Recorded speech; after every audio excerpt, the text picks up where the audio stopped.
Integration by parts को करने का एक स्पेसिफिक मेथड होता है, चलिए वो देखते हैं। सपोज हमारे पास दो फंक्शन है u और v, जहाँ पे u हमारा पहला फंक्शन है और v सेकंड फंक्शन है। और अगर हमें इनको इंटीग्रेट करना है एक साथ, तो जैसे डिफरेंशिएशन में हम लोग प्रोडक्ट रूल लगाते थे, पर यहाँ पे क्या करेंगे, बाय पार्ट्स लगाएंगे। तो यहाँ पे हमें सबसे पहले फर्स्ट फंक्शन को साइड में कर देंगे और integration of second function minus whole integration of differentiation of first function into integration of second function, और इस पूरे का इंटीग्रेशन करेंगे। सपोज हमारे पास कोई फंक्शन है x e⁻x dx और इसको हमें इंटीग्रेट करना है। तो यहाँ पे हमारे पास कुछ स्पेसिफिक रूल्स हैं फर्स्ट और सेकंड फंक्शन को फाइंड करने के, तो आपको स्क्रीन पे दिख भी रहा होगा। आइलेट का रूल हम लगाते हैं इंटीग्रेशन बाय पार्ट्स करते समय। तो अगर हमारे पास दो फंक्शन है तो उनको हम देखेंगे इस सीरीज़ में किस लाइन में है, किस ऑर्डर में। अगर वो पहले आ रहा होगा तो उसको हम पहले इंटीग्रेट करेंगे, यानी वो फर्स्ट फंक्शन हो जाएगा। तो इस केस में आप देख लीजिए कि x जो है वो एल्जेब्राइक है और e⁻x क्या है, वो एक्सपोनेंशियल है। तो एल्जेब्राइक हमेशा एक्सपोनेंशियल से पहले आता है इस प्रिंसिपल के हिसाब से, inverse, logarithmic, algebraic, trigonometric and then exponential. तो हम यहाँ पे x को फर्स्ट फंक्शन मान लेंगे और e⁻x को सेकेंड फंक्शन, और उसके बाद हम इसको इंटीग्रेट करेंगे इसी रूल से। तो वो रूल क्या है, first function into integration of second function minus whole integration of d/dx of first function, यानी d/dx of x into integration of second function, और इस पूरे को हमें इंटीग्रेट करना है। ठीक है, चलिए देखते हैं इसको कैसे करेंगे। x इंटू e⁻x का क्या हो जाएगा, e⁻x ओनली, और d/dx ऑफ x 1 होता है, तो हम यहाँ पे 1 इंटू e⁻x का इंटीग्रेशन फिर से e⁻x हो गया। अब 1 इंटू e⁻x ही रहेगा। तो फाइनली हमारे पास आंसर क्या आ जाएगा, x इंटू e⁻x माइनस फिर से e⁻x प्लस c, या इसको ऐसे भी लिख सकते हैं e⁻x कॉमन है, x minus 1 plus c। Alright, इस तरह से हम इस क्वेश्चंस को अटेम्प्ट करेंगे। चलिए कुछ और क्वेश्चंस देखते हैं।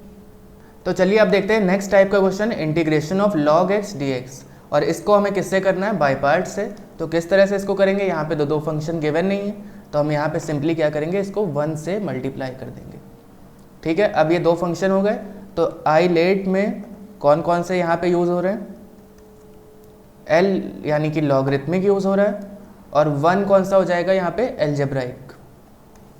ठीक है, तो 1 आ गया सेकेंड फंक्शन और log x क्या हो जाएगा, फर्स्ट फंक्शन। तो इस हिसाब से यहाँ पे लिखेंगे integrating by parts taking log x as first function. तो क्या हो जाएगा यहाँ पे, log x into integration of second function यानी 1 dx minus integration of d/dx of first function यानी log x, और फिर से यही चीज़ रिपीट हो जाएगी, और फिर इस पूरे को हमें इंटीग्रेट करना है। तो log x और 1 का इंटीग्रेशन क्या हो जाएगा, x, तो हम इसको आगे लिख दें तब भी कोई दिक्कत नहीं है। d/dx ऑफ log x क्या हो जाएगा, 1/x, और 1 का इंटीग्रेशन x हो जाएगा।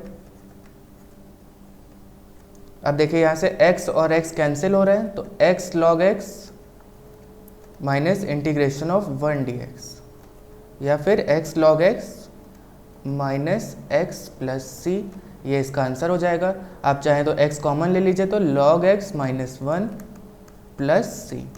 ऑलराइट, सिंपल है ये। तो चलिए अगला थोड़ा सा ट्रिकी सा क्वेश्चन देखते हैं, integration of x³ tan inverse x dx। अब यहाँ पे भी आइलेट का रूल लगेगा, बाय पार्ट्स में हमेशा लगता है। तो यहाँ पे हमारे पास इनवर्स ट्रिग्नोमेट्रिक फंक्शन है और साथ ही साथ एल्जेब्राइक फंक्शन है। तो tan इनवर्स x यानी कि फर्स्ट फंक्शन और x³ सेकेंड फंक्शन। तो फॉर्मूला एक बार फिर से यहाँ पे लिख देते हैं, इंटीग्रेशन ऑफ u/v dx, जहाँ पे u फर्स्ट है और v सेकेंड है, d/dx of u into integration of v dx, और इस पूरे का इंटीग्रेशन।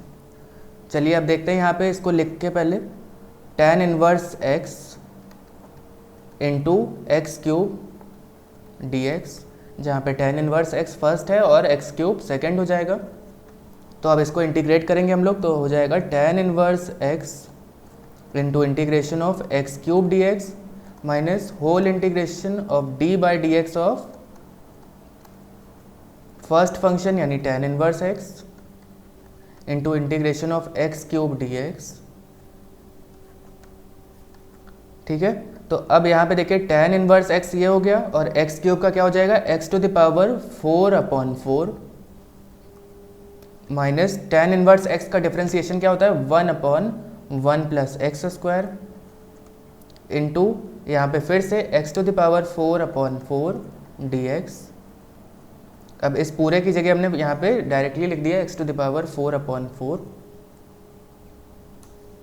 तो देखिए ये क्या हो जाएगा x की power 4/4 tan inverse x minus, अब यहाँ से 4 अगर हम बाहर कॉमन ले लें तो ये हो जाएगा x की power 4/1 plus X square D x. तो अगर आप इस इंटीग्रेशन को ध्यान से देखें तो न्यूमरेटर में x की पावर 4 है और डिनोमिनेटर में हाईएस्ट पावर 2 है, यानी ये एक तरह से इम्प्रॉपर फ्रैक्शन है। तो हम इसको क्या करेंगे, डिवाइड करेंगे। पहले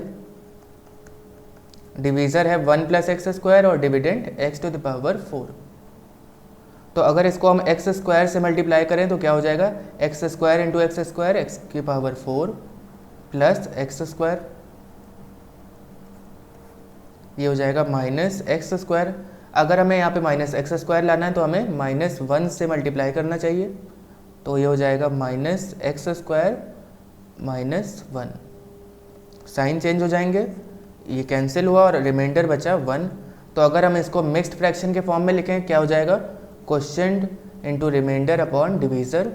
तो यहाँ पे क्या होना चाहिए एक्स स्क्वायर -1 प्लस रिमाइंडर क्या है 1/1 प्लस एक्स स्क्वायर या एक्स स्क्वायर प्लस 1 एक ही बात है। अब इसको अगर हमें इंटीग्रेट करना है तो आसानी से हो सकता है। तो अब हम इसको चाहे तो अलग अलग सेपरेट कर सकते हैं, x square D X minus 1 D x plus D x upon x square plus 1 को हम 1 स्क्वायर भी लिख सकते हैं ताकि यहाँ पे एक फॉर्म बन जाएगा हमारा। तो x cube upon 3 minus x plus 1/a tan inverse x by a बन रहा है यहाँ पे क्योंकि a 1 है और ये फॉर्म हो गया वही वाला x square plus a square वाला। तो 1/1 tan इनवर्स x बाई 1। तो अब चलिए वैल्यूज़ को वहाँ पे पुट कर देते हैं इस जगह पे। तो x की power 4/4 tan inverse x minus 1/4 x cube by 3 minus x plus tan inverse x। अब आप इसको ब्रैकेट ओपन कर लीजिए, आंसर आ जाएगा फाइनल। तो फाइनली अगर हम यहाँ पे ब्रैकेट ओपन करें तो x की power 4/4 tan inverse x minus 1/12 X cube plus x by 4 minus 1/4 tan inverse x plus c। Alright, अब देखिए यहाँ पे tan इनवर्स x कॉमन है दो जगह से और 4 भी कॉमन है। अंदर क्या आएगा x की power 4 minus 1 plus X by 4 minus 1/12 X cube plus c। Alright, तो चलिए अगले टाइप का क्वेश्चन देखते हैं, integration of cos of root x dx।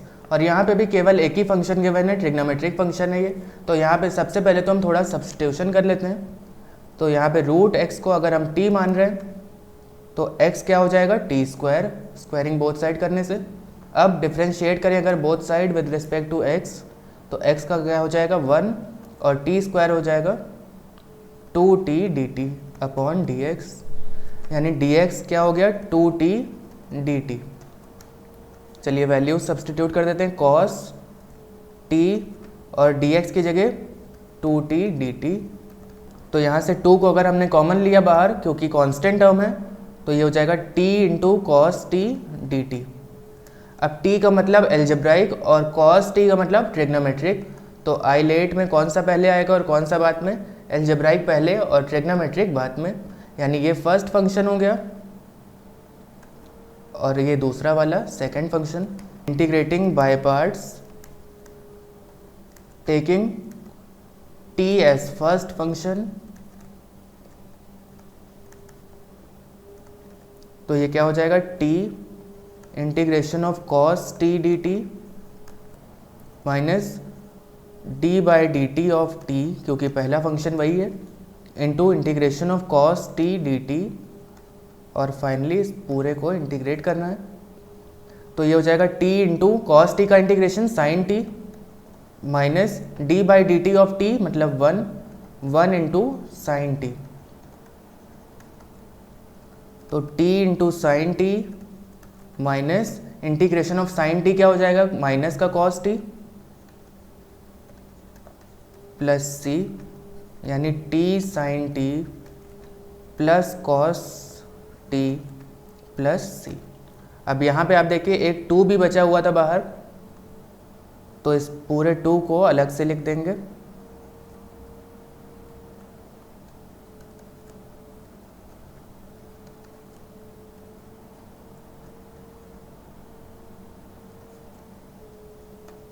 तो अब हम फाइनली यहाँ पे t की वैल्यू को सब्सटीट्यूट कर देंगे। 2 into root X sine root X plus cos of root X plus C, ये हमारा इसका फाइनल आंसर है। देखिए देखने में क्वेश्चन बहुत छोटा सा था, कॉस ऑफ रूट एक्स, लेकिन इसको जब इंटीग्रेट करेंगे बाय पार्ट्स से तो काफ़ी सारे स्टेप्स हैं और कोई भी स्टेप्स इसमें मिस नहीं करना है। तो ये वाला क्वेश्चन भी हमारा इन्वर्स ट्रिग्नोमेट्रिक फंक्शन से रिलेटेड है और यहाँ पे भी हमें सब्सटीट्यूशन लगाना है। ये एक स्पेशल टाइप का क्वेश्चन है, तो चलिए इसको देखते हैं कैसे करना है। यहाँ पे आप क्या करेंगे, x को अगर हम साइन y मान लें थोड़ी देर के लिए, तो डिफ्रेंशिएट करेंगे, क्या हो जाएगा, 1 is equal to sine y का डिफ्रेंशिएशन क्या हो जाएगा, cos y dy by dx। तो dx is equal to cos y dy हम यहाँ से सब्सटीट्यूट कर देंगे। तो चलिए अब यहाँ पे वैल्यूज पुट करते हैं। Sine inverse 3 sine y minus 4 sine cube y, और dx की जगह क्या हो जाएगा, कॉस y dy।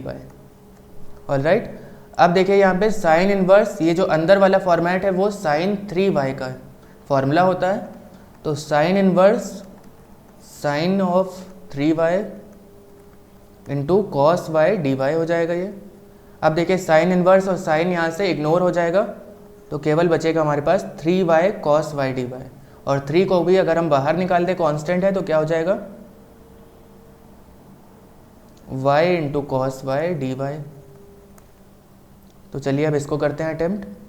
y यानी एल्जेब्राइक फंक्शन है और cos y यानी ट्रिग्नोमेट्रिक फंक्शन है। तो अब यहाँ से चेक कर लीजिए कौन सा पहले आएगा, एल्जेब्राइक। तो चलिए अब इसको इंटीग्रेट करते हैं by parts, taking y as first function. तो 3 into y integration of cos y dy minus integration of d by d y of first function यानी y into integration of cos y dy। तो ये क्या हो जाएगा, y into cos y का integration sine y minus integration of d by d y of y क्या हो जाएगा 1, और फिर से यहाँ पे साइन y आ रहा है यानी integration of sign y।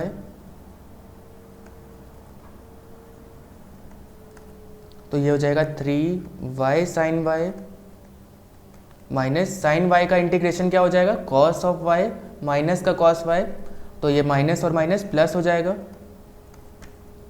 Plus c, यानी 3y sine y plus 3 cos y plus c हो जाएगा।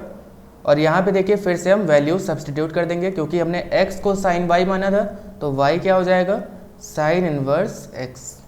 ठीक है, चलिए वैल्यूज पुट कर देते हैं। y की जगह साइन इनवर्स x,